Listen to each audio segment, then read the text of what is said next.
Good afternoon, dear representatives of media and others following. Welcome to this press conference by the Finnish government.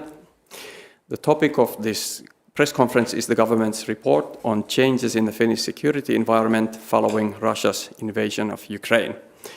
The report was adopted today at the government session and will be submitted to the parliament. The report does not include any conclusions or present new security policy guidelines.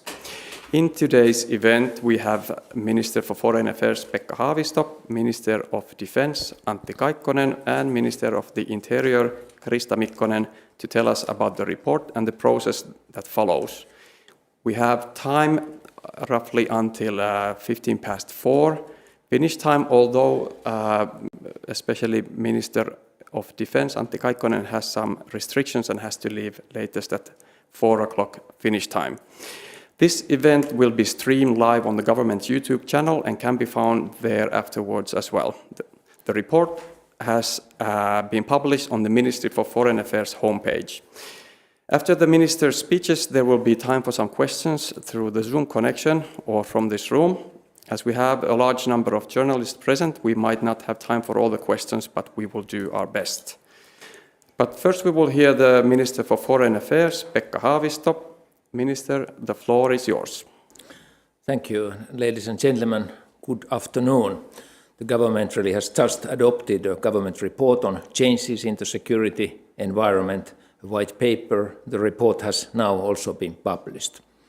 The report assesses the changes in the foreign and security policy environment caused by the aggression started by Russia against Ukraine and its effects on Finland.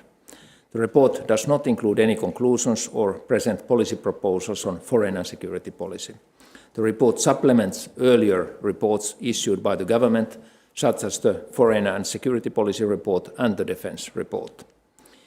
Approximately half of the report deals with foreign, security and defence policy, and the rest examines the impact on the economy, security of supply, preparedness, the effects on the functions of society, society's resilience, hybrid influence activities, cybersecurity, civil defence and critical infrastructures.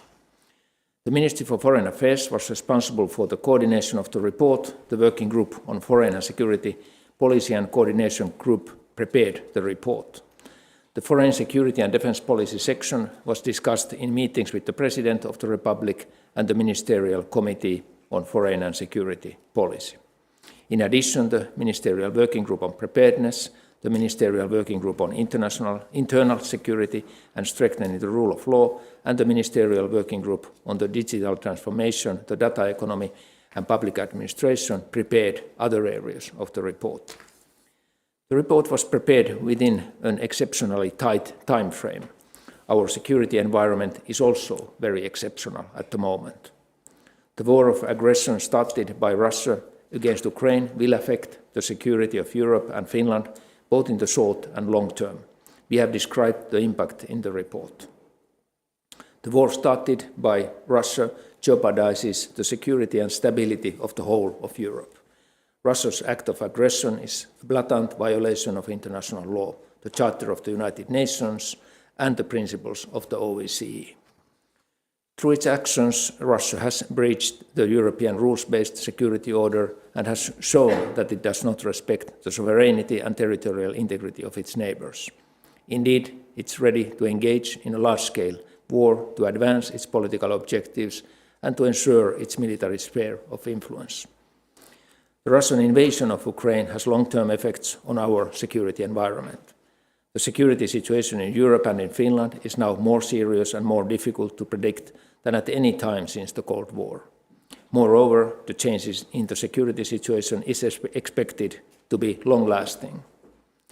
In international relations, trust in Russia has collapsed. International organizations have responded strongly on Russia's aggression, and regional and multilateral cooperation with Russia has been reduced. The international community aims to hold Russia and its representatives accountable for the consequences and effects of the illegal war of aggression. War crimes must be investigated and those responsible must be brought to justice. The report describes the strong and united response by the West and the international community to Russia's aggression. The strong message of the international community and the unity of the EU and NATO have been of key importance.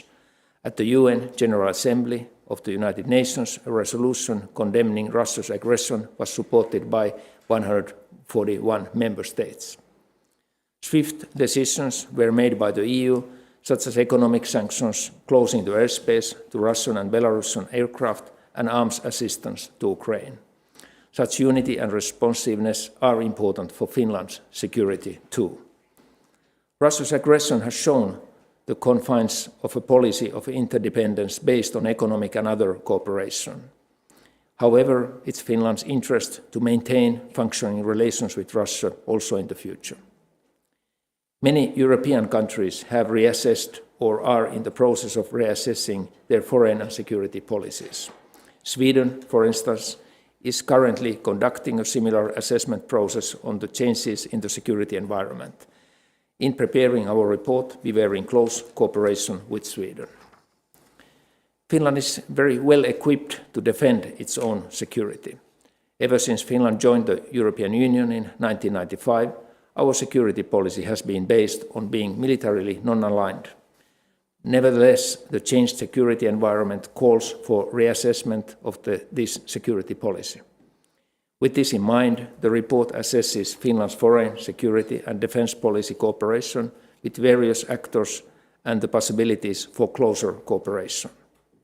The report examines actions to develop our national defence capability, the European Union as a security policy actor, and closer bilateral cooperation with Sweden, Norway and other Nordic countries. It also discusses our relationship with the United States, the United Kingdom, NATO and our multilateral defence cooperation partners. The report describes the opportunities these forms of cooperation and partnerships provide Finland in the current security situation. The role of the EU as an actor in foreign security and defence policy has strengthened. Moreover, the EU's response to the invasion of Ukraine has been united. The EU's unity and strength increases our security.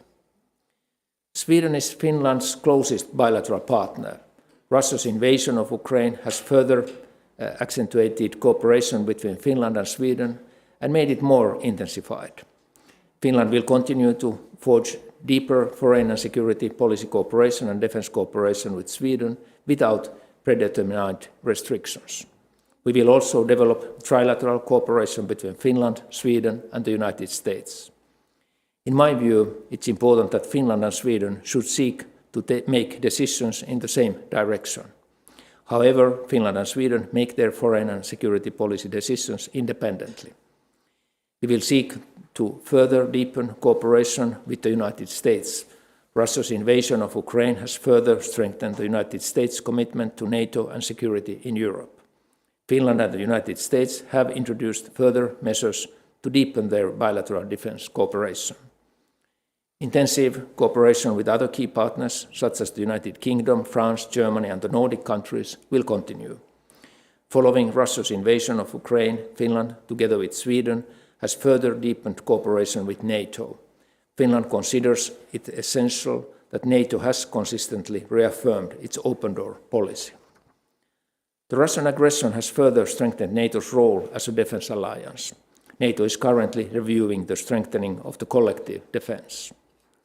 The report also assesses the effects on Finland if Finland were to seek NATO membership and describes the possible accession process.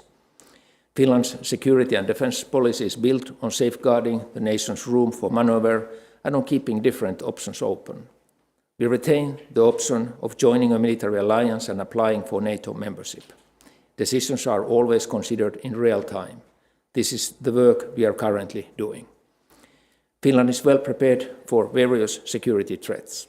As a Nordic country, we have stable and reliable structures in society. Finland is a country that provides security and strongly advocates international rules-based cooperation. In response to the changed security situation, Finland will continue active and proactive diplomacy and intensify cooperation with key partners. And then finally, something about the next steps in this process. Today, the government submitted the report to Parliament for consideration. The purpose of the report is to provide Parliament with assessments for a thorough and extensive foreign and security policy debate in the changed security environment.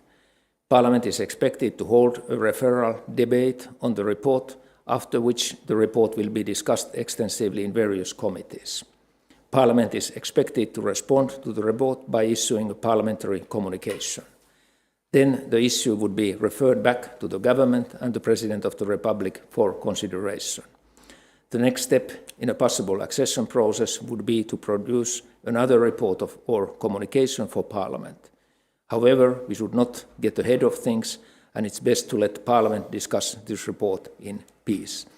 And actually, as an appendix to the report, there are 2 slides. The first is the NATO process, which is referring how NATO is accepting new member states, and the second slide is about the Finnish own decision making to clarify the things, how the process will go here in Finland. Thank you. Thank you, Minister Haavisto. And next we will hear Minister of Defense, Antti Kaikkonen. Minister, the floor is yours. Thank you. Good afternoon. The security situation in Europe and in Finland is more serious and more difficult to predict than it has been for decades. Increased tensions also undermine the security situation and its predictability in the Baltic Sea region. The military situation in Finland's neighboring areas is currently calm. Finland is not facing an immediate military threat. But we must look to the future as well. Finland must be prepared for the use or the threat of use of military force against it, as well as for political pressure. The military actions against Ukraine show that the high level of readiness and the ability to counter sustained military pressure are needed. It is important to be ready and able to repel large-scale offensive operations on several simultaneous fronts. Russia's invasion of Ukraine has proved that the basis on which we have developed our defense, it is right. In this situation, we will further strengthen our defense capabilities in an accelerated manner. The aim is to safeguard our defense capability under all circumstances. Just last week, the government of Finland has decided to make major additional investments for the defense forces. For the coming 4 years, government decided to increase the defense budget by a total of approximately 2.2 billion euros. For this year, we will further raise the defense budget by approximately 700 million euros. We take our defense seriously. We will defend our territory, citizens and society with all available resources. It is crystal clear for us that we need a strong national defense capabilities in all situations and in all security policy solutions. Then a few words about our defense cooperation. In recent years, Finland's defense cooperation has been actively and systematically developed by building a bilateral and multilateral defense cooperation network. This strengthens Finland's defense capability in a number of ways. In the current security situation, the importance of defense cooperation has been further emphasized. After Russia's invasion of Ukraine, Finland and Sweden have deepened their bilateral cooperation and enhanced their contacts with NATO to improve their shared situational awareness. Defense cooperation increases the likelihood of receiving assistance in a crisis situation. It also raises the threshold for military action against Finland. At the same time, the current defense cooperation structures or arrangements in which Finland is involved are not a security solution similar to collective defense. They do not include security guarantees or obligations. This is one of the key conclusions in the new report. The report also deals with our cooperation with NATO and the alliance's development. NATO has been strengthening its deterrence and defense during the past years. New decisions are expected in Madrid. The report also touches the impacts of a possible Finnish membership in NATO. However, it does not make recommendations on whether to apply for membership or not. We hope the report will give a good basis for a fruitful discussion in the Parliament. Thank you. Thank you, Minister of Defense Antti Kaikkonen. And next we will hear Minister of the Interior, Krista Mikkonen, please. Thank you and good afternoon. Ladies and gentlemen, along with the foreign and defense policy, the government report gives broader ideas to the effects of the change in the security environment in Finland. The changes are reflected in many different dimensions of internal security. Effective overall security is a key part of preparedness. The changed security environment requires continuous threat assessment and improved overall coordination. We need better identification and response to hybrid influence activities. These activities consist of a combination of different means, and usually many different actions are used at the same time. Finland has adopted extensive measures to prepare for possibly hybrid influence activities. Information influence and disinformation are examples of hybrid influence activities. It's becoming more difficult to assess the reliability of information shared on social media and in other online environments. Every one of us has a role to play in the fight against information influence activities. Open, multilingual and active communication by the authorities plays a key role in combating information influence activities. Its role is even more important during crises. In hybrid actions, one goal is to create tensions and hatred between different social groups. We must build trust in society and a sense of security. The change in the security policy environment is also reflected in the cyber environment. Cyber attacks have increased in recent years, and these attacks have been directed at national authorities and municipal actors, as well as the business community. We are prepared for higher threat of cyber attacks. The National Cyber Security Center, the police, intelligence agencies, and the defense forces work in close cooperation with each other to ensure national cyber security. Also, companies play an essential role in safeguarding the cyber environment. It's important to make coordination between different actors tighter, both nationally and internationally. Ladies and gentlemen, Finland controls the longest border between EU and Russia. Border security measures prevent unauthorized border crossings and safeguard public order and security. We have taken several steps in securing border security. This includes critical material procurement, cyber expertise, and the modernization of technical surveillance. We have decided to raise budget for border guards significantly to strengthen border security. We are also prepared for large-scale migration management and for the possible instrumentalization of migration as a form of hybrid influence activity. Several legislative changes are being prepared both at the national and EU level. The government report also highlights how the war will affect Finland in an economic sense. Rising energy prices, changes in raw material markets, the stagnation of trade in Russia, and changes in logistic routes are examples of many effects. A huge number of people have fled from the war zone in Ukraine seeking protection. It's still difficult to predict the number of war refugees coming to Finland or the duration of the necessary protection. It's important that refugees can quickly feel to be part of our society. Almost half of refugees are children, and we need to have special attention for the children's rights.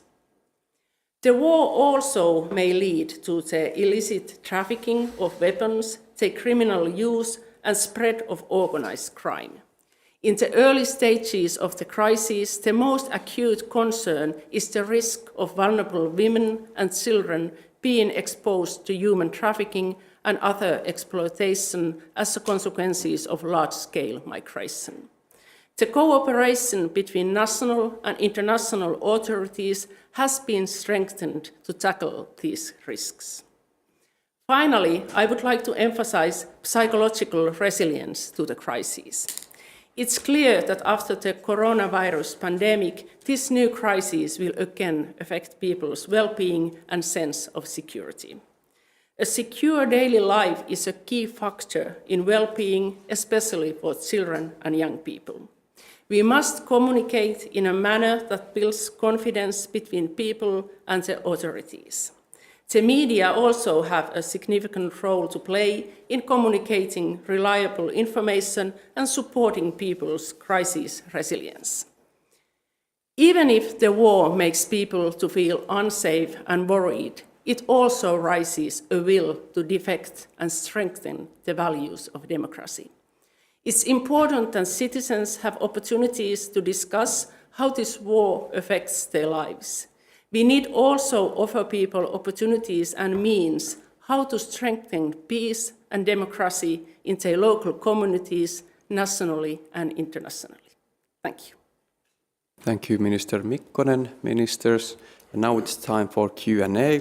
So both here in the room and online, if you have a question, please raise a hand and I will give you your turn at some point. And at the beginning, just in case, please introduce yourself and whom you represent. And if possible, let us know to whom you address your question to. So first question from Lili Bayer, Politico Europe. Go ahead. Good afternoon. Thank you very much. I have a question for Foreign Minister Haavisto. In the report, the government wrote that the timing of possible accession and the speed of accession process are of particular importance in the current situation. I know that I understand the decision hasn't been made yet, but I was wondering if you could perhaps outline once a decision, if a decision is made to join NATO, whether you will be pushing for some sort of expedited timeline and what that could look like. Thank you.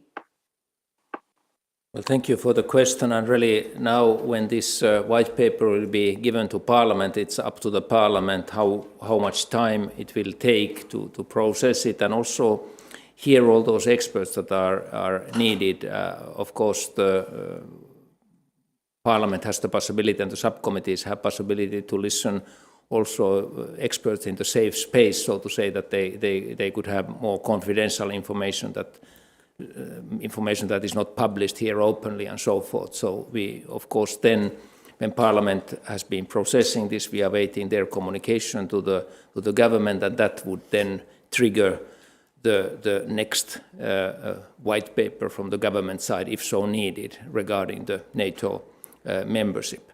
And of course, the NATO has its own processes. The NAC is meeting either on ambassador level or ministerial level, and that would then trigger the process, of course, from the NATO side. We are full aware that then when this process goes on, all 30 current NATO member states have to process the application in their own decision-making bodies, very often in the parliaments, and then we speak about the time period that can be several months, even up to 1 year. And during that period, of course, you are not directly covered with the NATO Article 5 and so forth. So it's very important that if you go to that way, also the NATO member states understand that the rapid process is very important also regarding the security issues. Thank you. Next question is from Eirini Zarkadola, Athens New Agency. Please go ahead. Hello, this is Irini Zarkadulla with Greek Public TV and Athens News Agency. Thank you for the floor. I would like to ask you, since Finland is ready to join NATO, is ready to respond to the threats of Putin, and in case Putin, for example, let's say goes forward with hybrid attacks, which is something common during our days. So is ready for that kind of threats and that kind of danger. Thank you. Thank you. As Minister Mikkonen stated in this report, actually the other part is about new types of threats, hybrid cyber threats, and all other aspects of life that this crisis is influencing the energy security, food security, and so forth. And of course, we fully understand that in these times, particularly the cyber attacks, hybrid attacks, are also used to disturb the lives of nations. And we have seen this particularly, of course, in Ukraine. Some Russian aggression against Ukraine has been like that. And I think we have to be ready for those kind of threats. As you well know, in Helsinki we have the so-called hybrid center, which cooperates very closely with the NATO and EU countries, and that's also one part of our preparedness, that we have institution that has been dealing already for several years, has been dealing with this type of threats. Thank you. Next question comes from Fredrik Björkman from Dagens Industri. Varsågod. Thank you much. Thank you very much for the floor. I have a two-part question. The first one is regarding timing. When would be the optimal time to join for Finland, and why? And also the fact that Sweden is behind Finland in the security process and analysis. How does that affect Finland's situation? Does that in any way hinder Finland from joining NATO? Well, if I try to answer, my colleagues might have another aspects on this issue, but about the right timing, I will answer in that way that there is a question: what has changed? Why Finland feels that this is the time to debate about the security issues? Why this is the time to take from the shell the so-called NATO option and looking if this is the moment to use it? I would list actually three issues from our debate. What has changed? First, Russia is ready to take higher risks than earlier. We see in this attack against the Ukraine that this is a very high-risk operation for Russia, but still it has been done. Secondly, Russia is capable of concentrating more than 100,000 soldiers in one spot against one country actually even without the mobilization of the reserves and so forth. This is a scary scenario, of course, what we have been witnessing on the border of Ukraine. And then thirdly, we have noticed more and more this kind of, I would say, quite loose argumentation about unconventional weapons, including tactical nuclear weapons and chemical weapons and so forth. And of course, people are concerned also in Finland that what if we see a conflict where this type of weapons are used, what will be our response? How do we protect our people and so forth? I think these are the issues that have changed.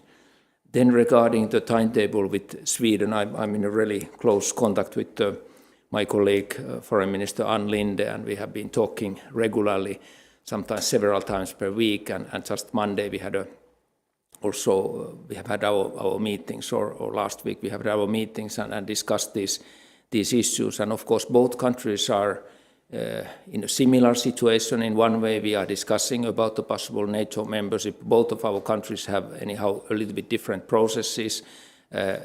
Sweden has this parliamentary committee or committee of the parties in the parliament, and I participated to their first meeting telling about the Finnish process. So I think we have been trying to synchronize in the way that at least both sides have all information, what is the timeline and so forth. But at the same time, both countries are making their own decision. We cannot influence or we cannot make decisions on the behalf of the other country.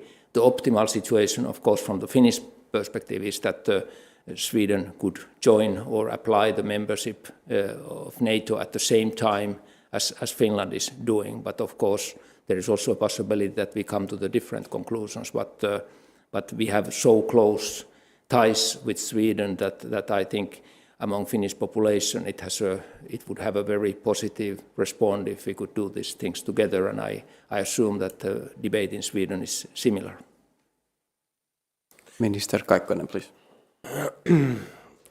Yes, thank you. I am in contact with my Swedish counterpart, Mr. Peter Hultqvist. Well, maybe not daily, but at least weekly. We've met almost 60 times during my ministerial period in 3 years. So that tells something about the deepness of our good cooperation. And Mr. Haavisto has a lot of contacts also. And the Prime Minister is today in Sweden. So these are just some examples of our very deep cooperation. I'd say we've promised to each other that we won't surprise each other. So we will inform about the situation in both countries all the time. And I know Sweden is following our discussion very actively, and we do the same. We are also interested of the Swedish discussion concerning this issue. So no surprises. Sweden does its decisions itself, and we do our decisions. But I also, as a Minister of Defense, see advantages if we do the same conclusion here. It would be better, but still, it's both do their own decisions. I'd say that we pass this report now to the Parliament, and it takes what it takes. How much time does it take in the Parliament? But I'd say that we are not going to wait for the Midsummer Festival in June. We do the conclusions before that.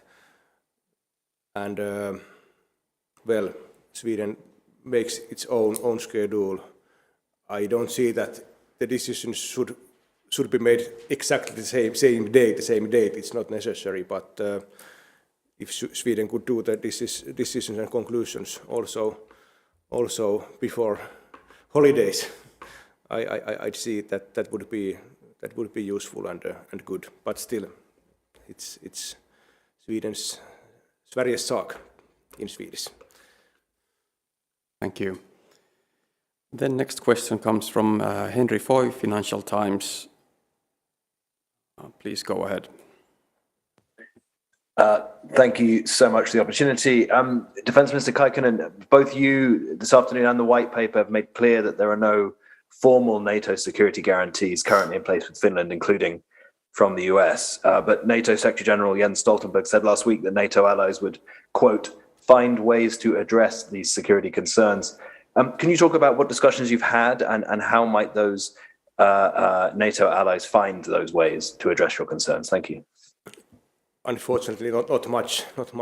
Of course, we've been debating the possible process with many NATO countries and NATO as organization, but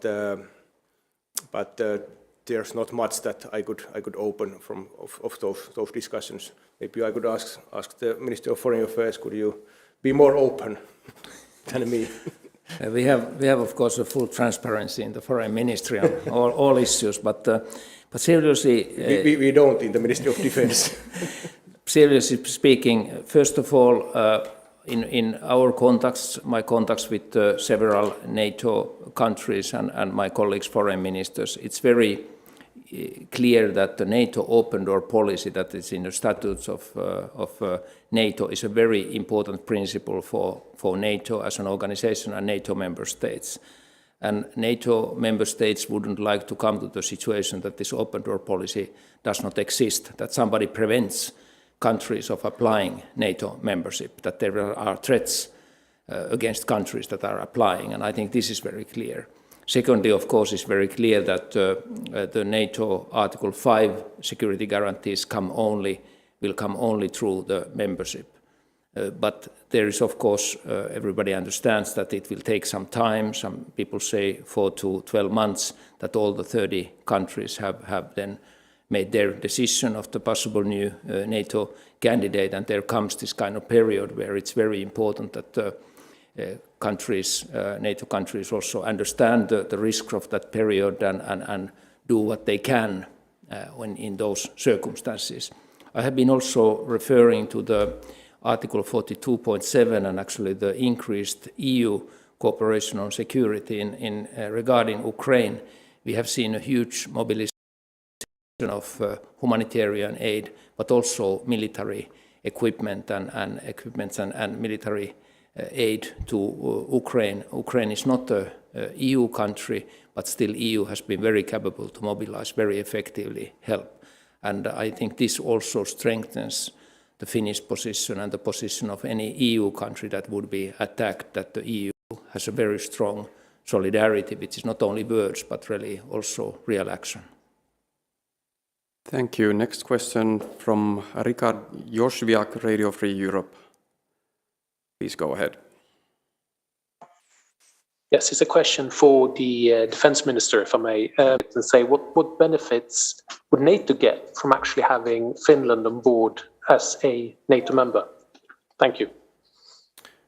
I'd say that Finland could contribute safety and security, and we could bring some added value to NATO as well. We have a relatively strong defense in Finland. We've invested in our defense for decades, also after the Cold War, when it was the time that quite a number of European countries make major cuts to their defense. We didn't. We have I'd say our defense forces are in good shape. We have a stable foreign and security policy. I think these could be useful values also from the point of view of NATO. I'd say we have a full interoperability also with NATO, and Finland and Sweden are both very close partners to NATO. So I believe that we wouldn't cause problems to NATO, vice versa. Thank you. Next question, Berit Nuka, Postimees. Please go ahead. Hello.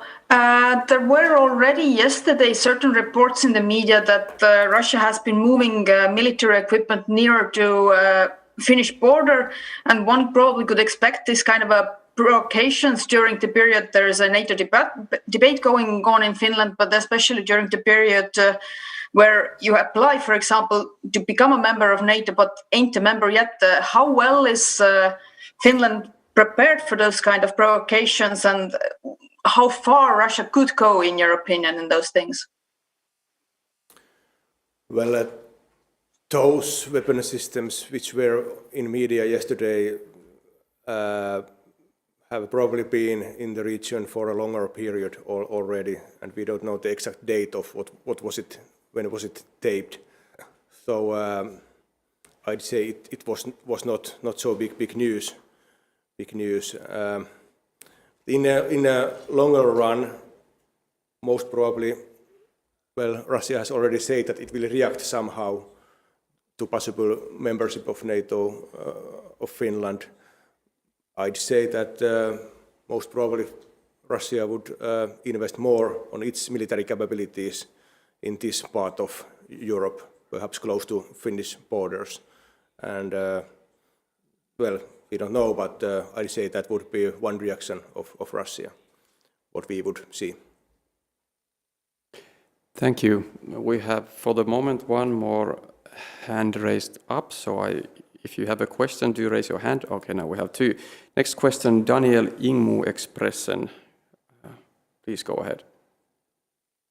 Thank you very much.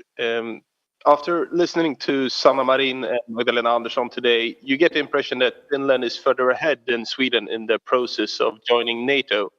Could you tell us why that is? Why is Finland ahead? I think the very dramatic events of the 24th of February Russian attack against Ukraine led us Finns to think, what if this kind of attack would happen in our region? It's actually quite similar that in the last autumn, when we saw the mobilization of migrants from Belarus to Poland, we were full in solidarity with Poland and Latvia and Lithuania, but the Finns were asking, what if this is happening on our border? And I think this just reflects that we Finns are quite security-oriented people. Of course, we have memories from the history. We have been, as Foreign Minister, as Minister of Defense Kaikkonen told, we have been prepared for keeping worst-case scenarios, for keeping our military and so forth.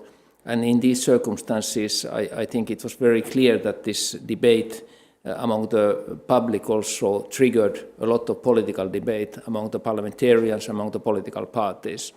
And at the same time, we knew that we need a democratic process of decision making. You cannot just base your decision on opinion polls or something like that. You need a political party's position and you need a parliament process. And that's why we started this white paper. We can see that also Sweden is going ahead. The committee of the political parties is doing its work and so forth. And of course, we try to share as much our information and viewpoints as possible between Finland and Sweden. But we respect the Swedish timetable. Sweden will make its own decision and Finland its own decision. Thank you. And at this point, Minister Kaikkonen has to leave. Thank you, Minister. But we can go on for some more minutes. Next question, Lili Vedha, ATA Helsinki. Please go ahead.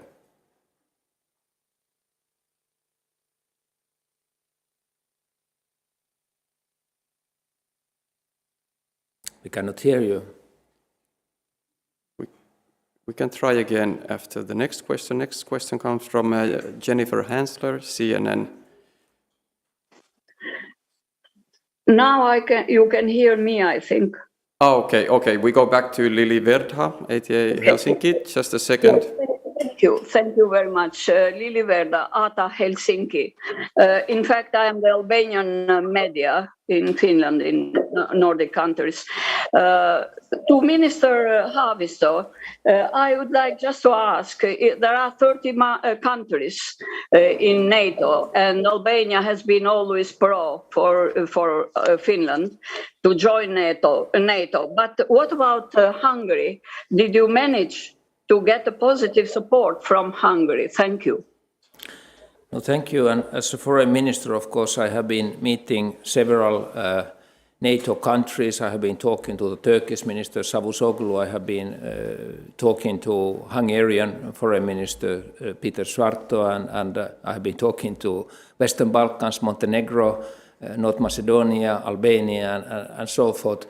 And it's of course very natural that countries that are more distant from us do not follow the security situation maybe so closely and so forth. So it's always important to inform why this debate has been triggered in Finland, what is our aim, how do we see the future steps and so forth. And in all these meetings I have got a lot of positive feedback. I have got a lot of understanding to the Finnish position and so forth. And I think all these NATO countries share the shock that has happened after Russian invasion against Ukraine, and we have very similar viewpoints. So it's I cannot name any country who says to us that not now or not at all or anything like that. Of course, countries, and when I'm talking to the government representatives, they say that of course they also have always the parliamentary reservation in that sense that when Parliament starts to discuss these issues, it might take a little bit more time and you have to argue to the parliamentarians, but that's normal democratic process that you are involved. And of course, from the Finnish side, we are always ready to produce more material and explain our viewpoints also to anyone then if we are at that decision-making stage later. Thank you. Next question, Jennifer Hansler, CNN. Thank you. I wanted to follow up on an earlier question and ask whether you've made any specific requests to the US or any NATO allies about potential security guarantees or help in an interim period between application and accession into NATO. And as conversations are going on at NATO about hardening the eastern flank, would Finland be open to housing NATO forces on a more permanent basis if you were to become a member? Thank you. Thank you for these two questions. And first, regarding the cooperation with the US, our President Niinistö has had a very good discussion with President Biden in Washington. Minister Kaikkonen, as Minister of Defense, has been visiting US and having bilateral discussion with his counterpart. And I have met twice Foreign Secretary Blinken and explaining the Finnish situation and our position and so forth. And of course, we already have a agreements with the US, bilateral military agreements, and particularly related to material. And as you know, we last autumn made a very, I would say, historic F-35 decision here in Finland. So we are taking care of also our defense material and so forth. And I wouldn't go more deep on any of the details on these discussions, but the cooperation with the US has been very close also on these issues, and we have been fully informing US on our steps and our plans, and they know about this coming white paper and the debate that is following in Finland. But let us first weight these issues. Then your next question was about the permanent troops on the Finnish territory, or which type of weapons could be there and so forth. It's too early to go to any of these details. Actually, I'm sure that the Parliament will also, now based on this white paper, will discuss on different kind of options, but we also at the same time understand that there is not, you cannot be a little bit in the NATO. You are in NATO, you are not in NATO, and you of course have all the responsibilities, and at the same time you have all the advantages when you are a member. Thank you. Next question, Juan Hogalan, Agencia EFE. Please go ahead. Hello, can you hear me? We can hear you. Okay. If Finland decides to apply for membership, do you expect to get any kind of security guarantees from NATO or other member countries like the United States for the transitional period? And then secondly, would Finland apply for membership anyway without even any kind of guarantee of this kind? Thank you. Thank you for these two questions. And first about, we don't maybe use the expression security guarantees, which are so clearly linked to NATO Article 5, and it's very obvious that you get those security guarantees only when you are a NATO member, the Article 5 guarantees. But of course, at the same time, we have been discussing with several NATO member states about the situation, and first of all, how to make, if we apply membership, how to make the period as short as possible, if we describe it as this kind of gray period or gray zone, which is after the application, when you are, before you are really a member of NATO, it should be as short period as possible. And as I have said, many NATO member states to which I have been talking to understand that it cannot be so that the NATO open door policy is only theoretical. It has to be existing in the real life, and then of course you understand the concerns of the applicant countries in this kind of moment as well. Sorry, your second question was about second. It was about if Finland would anyway apply for membership. Okay, without Sweden, you mean? No, without any kind of guarantee or whatever you want to call it. Well, of course, this is when you go ahead, and if we go ahead in this process, first it's the NATO Council that is dealing with the issue, then NATO Council invites possible applicant to the negotiations and so forth, and then it goes to the member states. And of course, whenever the decision is made by Finland, then we, of course, are ready to go ahead. But of course, we at the same time do all these diplomatic consultations. We talk to the NATO countries. We meet several of them on the head of state level or ministerial level. And this is part of the process, of course, that we bilaterally consult several NATO countries at the same time. More than that, I cannot say. Thank you. Next question comes from Henry Foy, Financial Times. Please go ahead.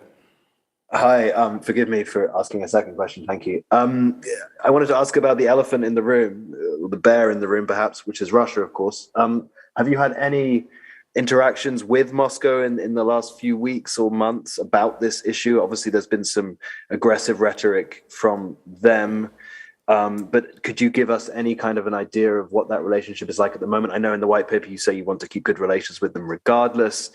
How on earth would that work, and what kind of private warnings have they given you aside from the very public statements? Thank you.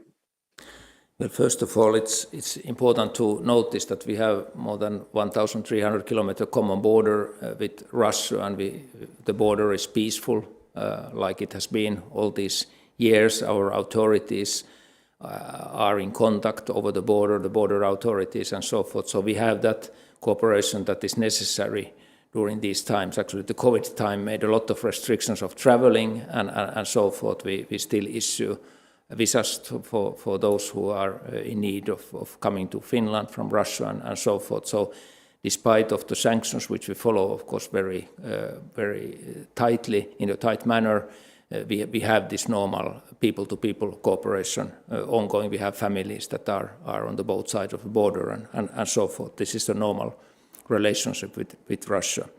Then secondly, to your question of the Russian rhetoric or the expressions, of course, if you look the three points that Russia has been in different statements been taking up. First is that they have been stating earlier that possible NATO membership is up to Finland and Sweden to decide. If they so decide, that will have military political consequences to which Russia has to respond. And of course, if you have a NATO border next to you, I think it's like Defense Minister Kaikkonen expressed, you might then change your own military planning and so forth. It has implications certainly, but this is our understanding that the situation is at the moment. I think it's very important that Finland is making its own decisions. We have our sovereignty, and it's important that that sovereignty is respected.